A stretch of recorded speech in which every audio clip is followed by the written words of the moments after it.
Nature is not a place to visit, it's our home. Nature is all that we see. Animals, insects, disappearing into their surroundings, using deceptions, disguises, lures. Nature is all that we hear. The call of an eagle, the hiss of ocean spray, the rumble of thunder, the doings of a cricket. The wonderful beauty of nature, the crucial, fragile affinity between animal life and their environment. All of this is World of the Wild.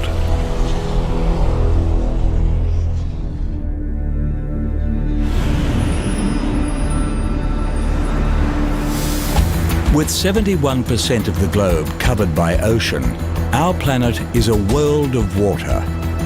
The open ocean, or pelagic zone, may appear uniform from above, but this is an environment more diverse than the terrestrial world and on a greater scale. Swept by powerful, endless currents influencing the conditions of life below and the weather systems above, the depths bring variation on a vertical scale with crushing water pressure and loss of sunlight. A staggeringly enormous and complex environment to survive in the pelagic requires adaptation seen nowhere else on Earth. And in this episode, we fly through the depths with manta rays, join humpback whales on their epic migrations, hunt the water column with barracudas, frolic with dolphins, and learn the mysteries of whale sharks.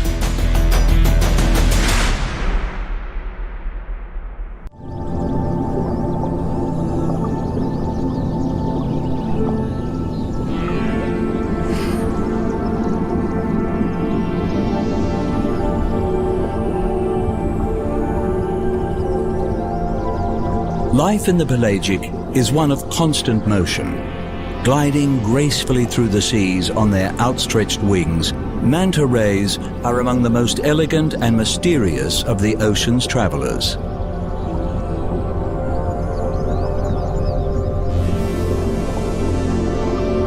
Also known as devilfish for the horn-like fins atop their heads, the name manta means blanket in Portuguese and Spanish, and is a better fit for the serene temperament of these gentle giants.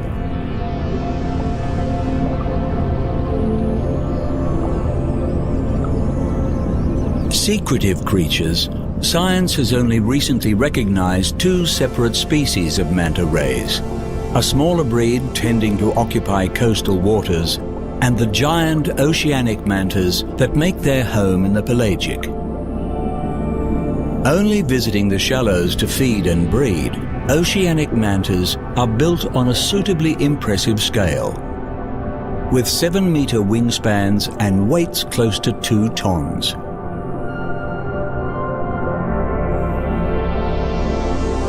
The oceanic manta's migratory patterns are poorly understood, but they are known to cover vast distances throughout temperate and tropical waters. Traveling alone or in large groups, when moving over deep water, mantas run a straight course on a constant pace, efficiently propelled by the powerful beats of their enlarged pectoral fins.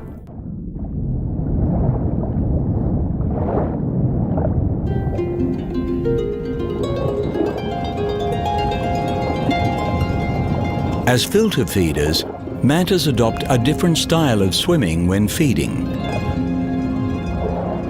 Slowly circling groups of plankton, mantas herd the microscopic organisms into a dense ball which they then proceed to somersault through. Here their devil horns, or cephalic fins, come into play,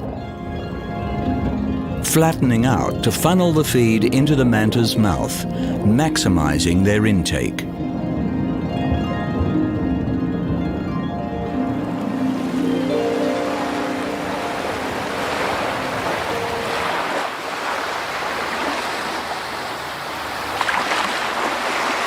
Mantas have the highest brain-to-body weight ratio of any fish in the ocean.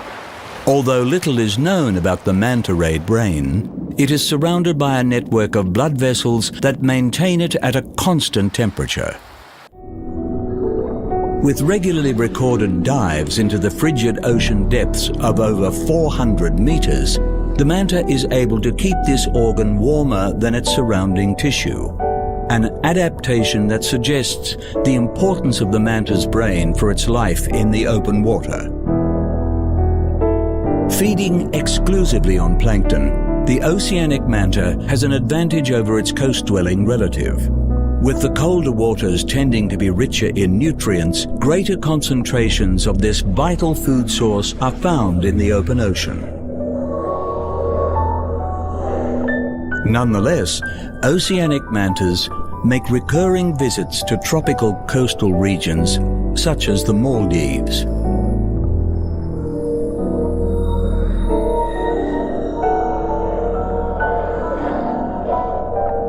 At certain times of the year, these waters play host to gatherings of both oceanic and coastal mantas, numbering in their thousands. Stopping at cleaning stations along the sea floor, the deep-sea visitors are relieved of the ocean parasites that settle on their skin. With individuals revisiting the same cleaning areas year after year, it is believed that mantas maintain detailed mental maps during their seafaring voyages.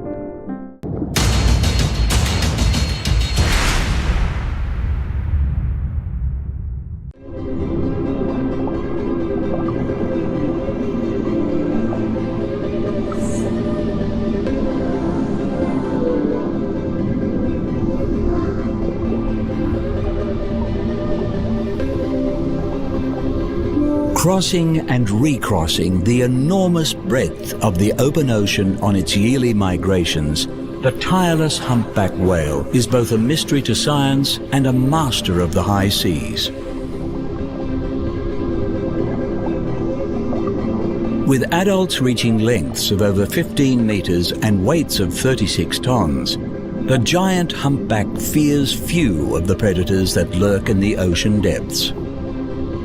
Found in all the world's oceans, these migratory cetaceans make their gentle passage from north to south annually, covering a staggering 25,000 kilometers a year. Known as tubercles, the distinctive golf ball-sized bumps concentrated around humpback whales' heads are a mystery to science. Highly sensitive appendages, theories for their purpose range from picking up the electromagnetic fields to gauging the density of prey species as the whales swim through them. With no proven answer, the reason humpbacks have evolved such enhanced sensory organs remains as mysterious as the waters they traverse.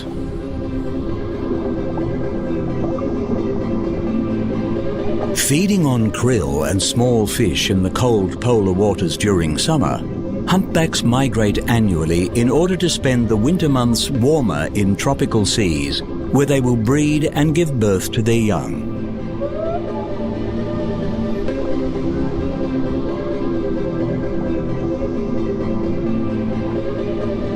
For the first 6 months of the calf's life, it will nurse from its mother, and the two will be inseparable. Swimming side by side, the mother will protect and guide her calf as they make their way back across the high seas to the polar feeding waters, constantly reaching out to touch one another with ever elongated pectoral fins in apparent gestures of reassurance and affection. With proportionally the longest fins of any cetacean, humpbacks are granted surprising agility in herding and pursuing prey. Furthermore, these enlarged pectorals provide greater swimming efficiency for prolonged open ocean voyages. And with the whales regularly transitioning from cold to warm waters, the increased surface area of the fins is thought to facilitate temperature control, drawing excess warmth from the body to prevent overheating.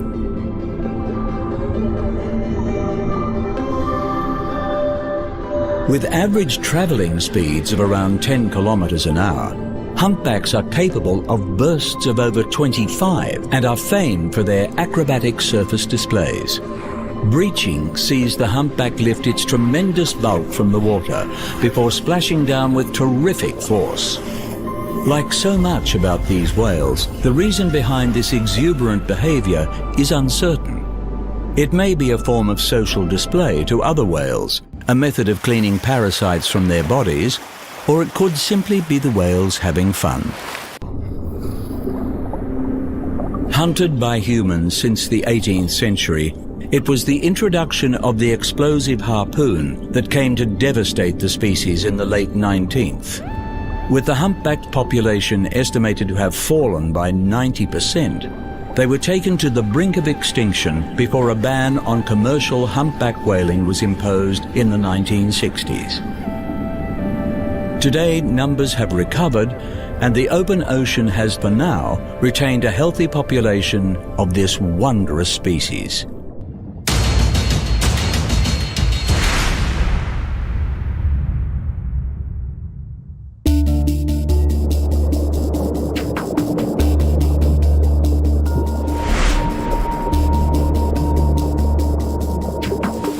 Even in the warmest waters, the open ocean can be a cold, merciless place. Stalked by equally merciless predators, one species has set itself apart to become known as the tiger of the sea, the barracuda. The sleek, snake-like barracuda is one of the pelagic's apex predators. Growing to over 2 meters in length, aside from killer whales and sharks, the only species ferocious enough to take on a barracuda is another barracuda. Evolved over 50 million years, there are 28 species of barracudas spread across the world's oceans. While they can be found just about everywhere, barracudas display a preference for tropical and subtropical seas, which provide them a greater abundance of prey.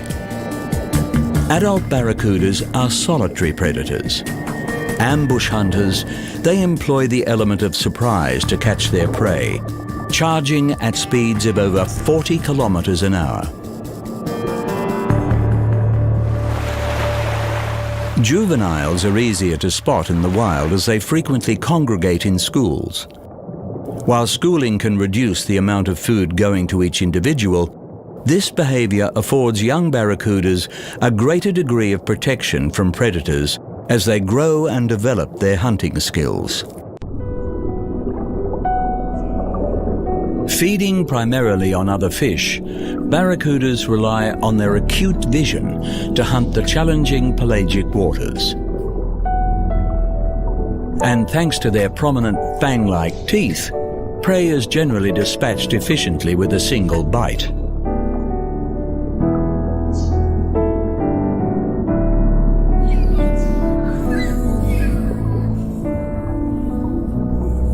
Regular visitors to cleaning stations, barracudas have a symbiotic relationship with cleaner fish. While a fish this size could make an easy snack for a barracuda, both species benefit from a more different arrangement, with the cleaners receiving a free meal and the barracuda a dental hygiene service.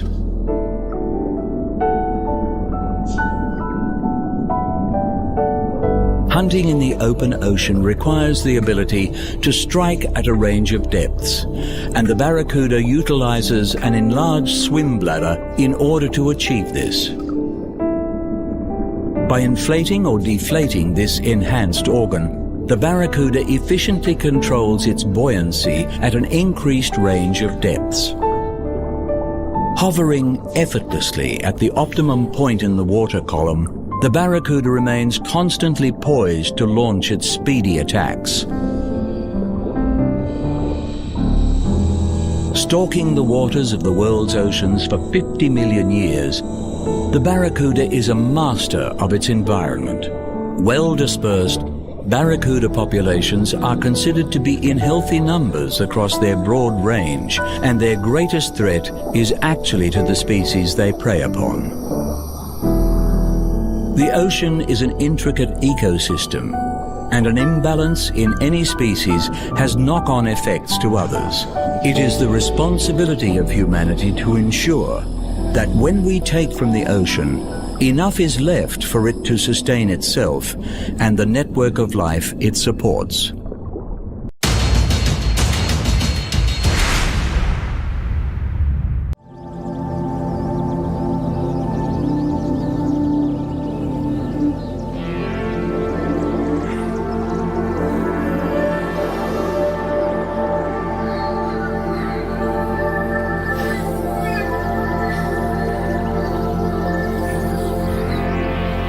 Perhaps the most charismatic of the ocean's inhabitants, dolphins have not only succeeded in their challenging world of the pelagic, but are having fun in the process.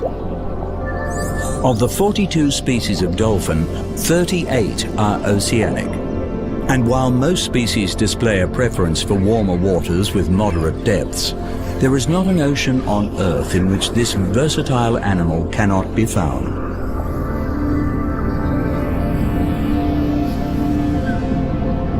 In the open ocean, survival for many species depends upon their ability to cooperate.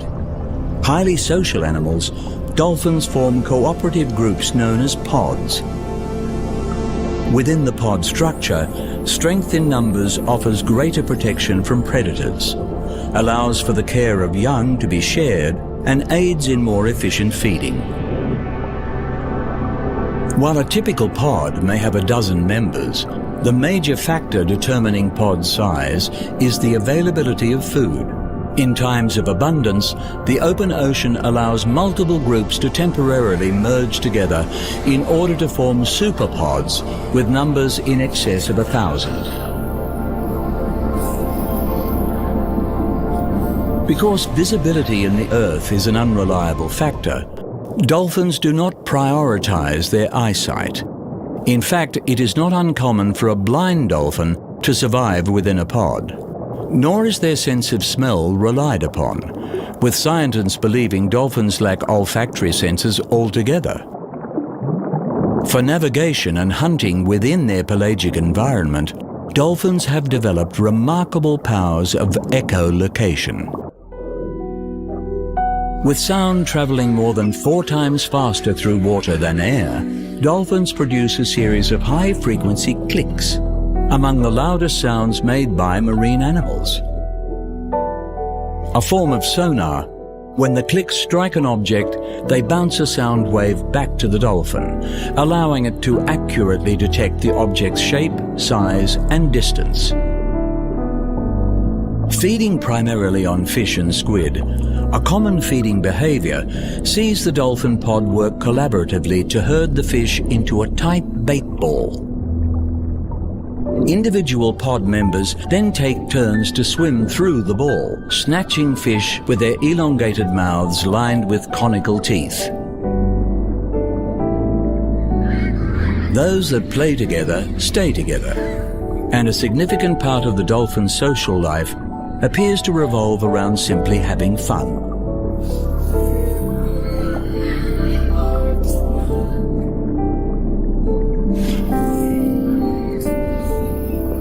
The act of playing is thought to help alleviate tensions and maintain social harmony.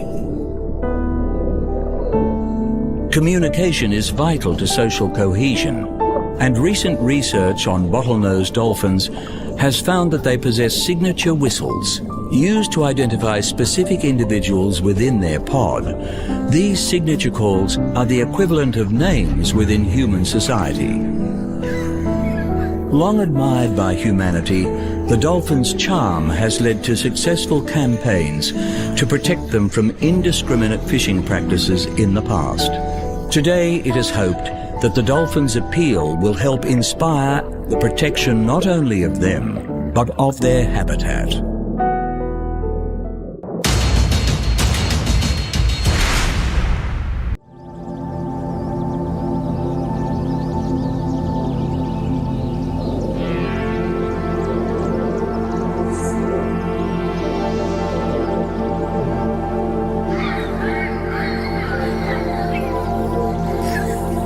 The sheer expanse of the open ocean struck terror into the early seafarers who ventured beyond sight of land. Believed to be the realm of giants, many myths have been spread about the colossal creatures inhabiting the high seas. One mythical creature that turned out to be real was the whale shark. Whale sharks are the largest fish in the world, and while the largest confirmed specimen measured over 12.5 meters and weighed in at a hefty 21.5 tons, reports of even bigger individuals are common. Accompanied by schools of cleaner fish, which have developed a symbiotic relationship with the whale shark, removing parasites from its body and receiving food and shelter in the process, this giant fish spends most of its mysterious life in the pelagic zone.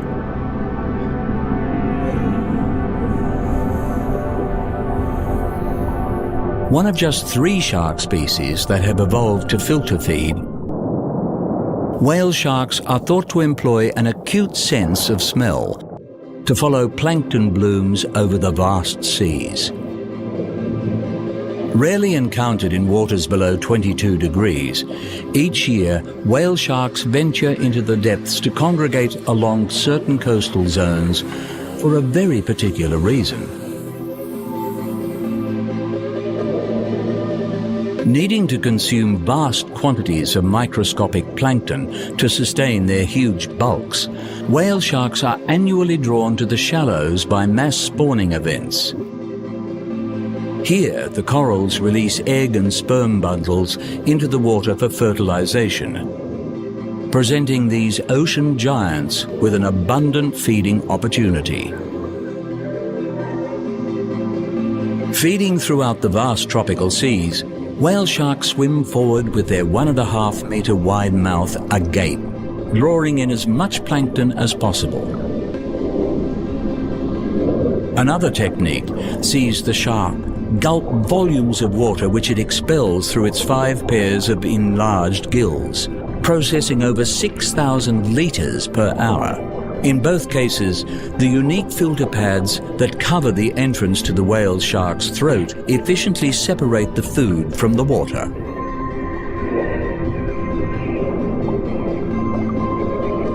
Aside from the scores of cleaner fish that follow their every move, whale sharks are solitary animals. Their regular feeding trips to shore are the only time these creatures have been observed in groups. Scientists suspect that reproduction is a likely factor in these journeys, but whale shark breeding behavior is yet to be documented. In the open ocean, whale sharks have room to grow, and size grants protection from pelagic predators. It also allows the whale shark to store more energy for long-distance travel and for periods when plankton is not abundant.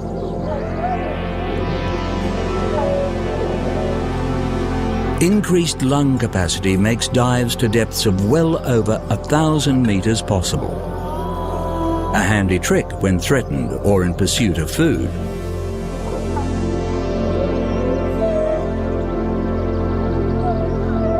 And their increased water processing ability allows them to feed with maximum efficiency.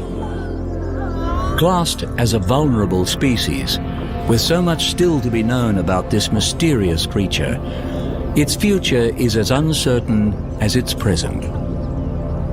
Making its way back out to disappear into the open ocean, the only sure way to protect the whale shark is to protect the seas themselves.